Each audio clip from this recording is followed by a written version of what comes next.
Okay, isang magandang hapon pong muli sa inyong lahat mga kaibigan. Welcome pong muli sa aming YouTube channel, ang Farm TV Realty Lopez. So, narito pa rin po tayo sa bayan ng Gumaka upang muling videohan o ilocate ang isang property na ito po ay binibenta. So, ayan, ang property pong ito ay napapagitnaan itong kalsada na nasa ating harapan. Yung pong property ay nag-uumpisa po dito sa lugar na ito. Ayan. Kita naman po natin na may bakod na yan. Ito po ay sumisay pa papunta daw doon sa gawing iyon tapos gumanon sa lugar na yan. Yan po ay dating kalsada rin yung nadya sa kabilang iyan. So ngayon ito po na po ang kalsada. Nakita ko po, yan po nasa harapan natin ito. Saka po itong property ito ay lumiban pa po dito sa kabilang ito. So ang pinakang frontage po nito sa barangay road na ito sa kalsada ay more or less mga 100 meters. Both side po yan. Kaya napakaganda po nitong property ito kasi kung kayo ay galing sa halimbawa Maynila, mayroon kayong sasakyan, pagbaba ninyo rito sa pagtigil lang inyong sasakyan, property na hindi na kayo maglalakad pa kundi na ito na. Ito po ay mayroong source ng kuryente. Yan, makikita po natin yung wire nya. Galing po ito doong wire na ito sa kabilang ayon. Ito po yung wire na kuryente nya. Ang mga tanim naman po rito, nakapaloob na tanim po rito ay napakarami rin po nitong fruit bearing. Yan, makikita natin dyan, meron tayong nakikitang mga dalandan, meron tayong nakikitang langka, meron tayong nakikitang santol, mangga, lansones. Kasama po dito sa lugar na ito, itong bahay na ito sa bintahan. Ayan po yung mga daranghita sa kabilang iyan. So ito yung mga rambutan. Tapos doon sa kabilang iyan makikita po natin doon yung lansones. Ayun, sa lugar ng isa itaas na yun ng bahay, yun yung pangadahon ng lansones.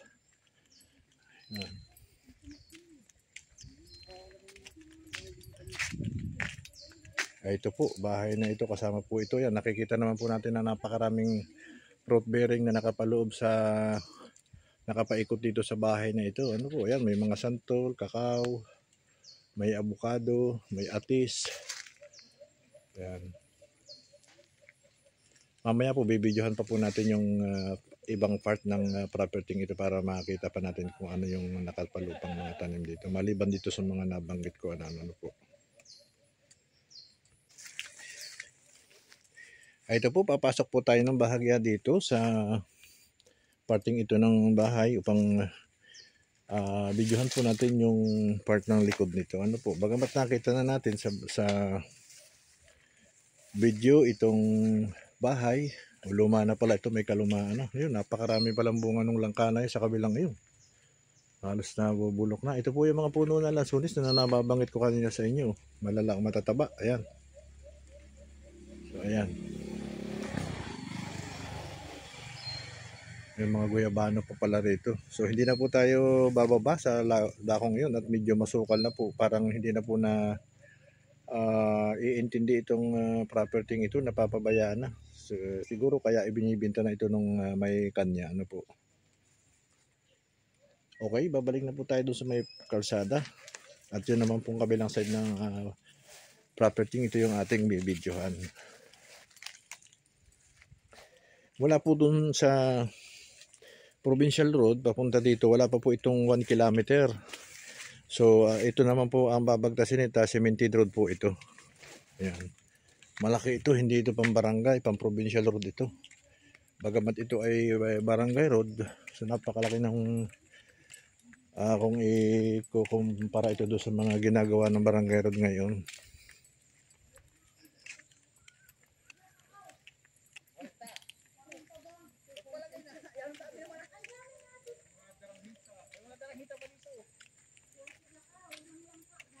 Ang masasabi ko lang po dito, napakarami po nitong fruit bearing.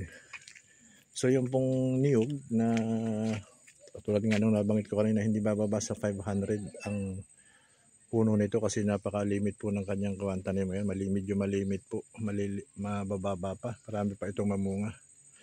So marami pang panahon na mapapakinabangan natin ang produkto ng lupang ito. Tara, pupunta tayo dun sa gawing ito para video pa rin natin yung ibang part nitong property.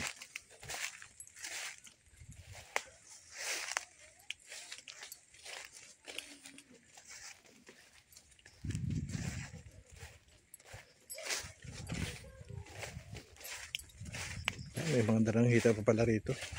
Mga tanim, ayan. Yan po yung puno ng yung mga nyug pa rito. Marami pa itong mamunga. Mabababa pa. Samantalang sabi ito yung tinatawag nilang takaran pa.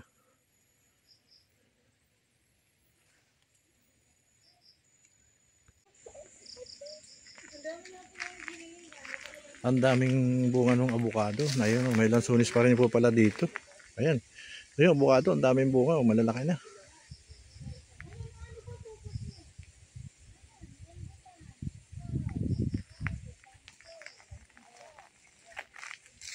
Napakarami ng ano nito, ng fruit bearing. Halos katulad din doon sa isang property na pinuntahan natin. Ganda rito magbaboy. Ayun, source ng tubig dito.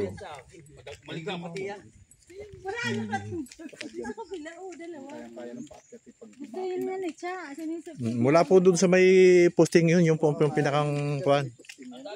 Pupuntahan po natin mga kaibigan yung pinakang hangganan nitong property ito. Sabi nung pinakang guide natin, ito napakarami po ditong puno ng daranghita. Ayan. Medyo may edad ng alaang po.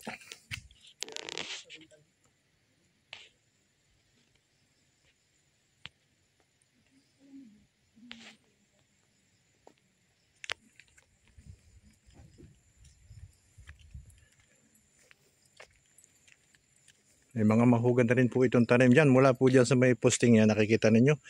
Hindi na po tayo pupunta riyan at medyo tayo po ay hinihingal na. Mula po dyan, pupunta doon sa ano na yun, part na yun. Hanggang doon sa kabila ng nitong nyugan na yun makikita natin ari.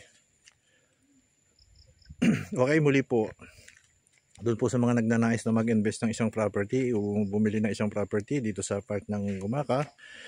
Isa po ito sa inirekomenda na namin sa inyo mga kaibigan kasi napakaganda po nito kasi ito po ay both side ay kalsada. So nasa 100 meters po ang frontage nito.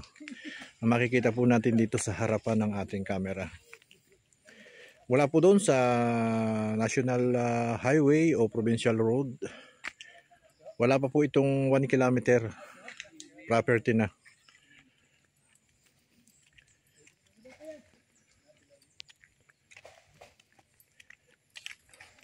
Ang lalaki ng lansones nito. Matataba, ayan po. Sigurado napakarami nitong mamunga kung taglansones ngayon.